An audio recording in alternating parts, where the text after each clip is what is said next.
Здравейте! Днес ще ви покажа разопаковане на раница за безвъздушно боядисване Вагнер. Нека да видим какво има в кутията.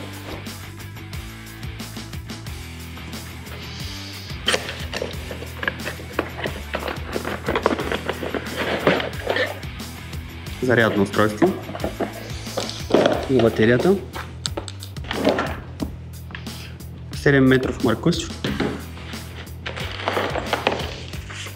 паризрамки за раницата,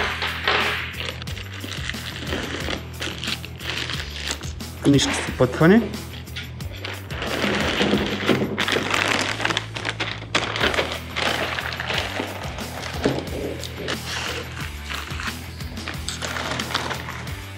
пистолет Vector Pro,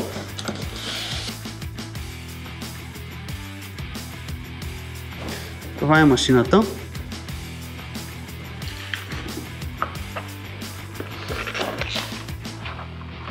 Тук се намира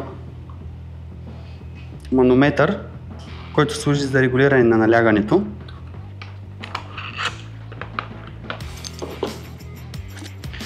Това е контейнера за боя, който събира 4,7 литра боя.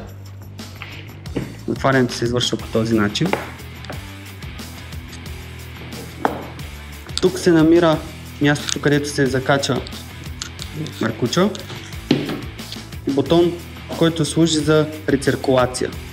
Дали боята да циркулира през байпаса или да излиза от извода, който е за маркуч. Тук се определя налягането, регулиране на налягането и от тук е бутона за включване и изключване. Батерия на Bosch.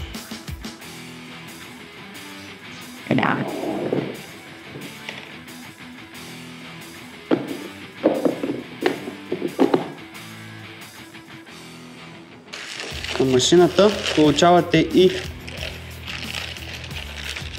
пистолет за боядисване Wagner Vector Pro. Отличен резултат, който пести време и усилия, благодарение на ефективната комбинация между мощност и удобство. Купи сега своята акумулаторна машина с спрейпак на изгодна цена от Dixie Shop BG.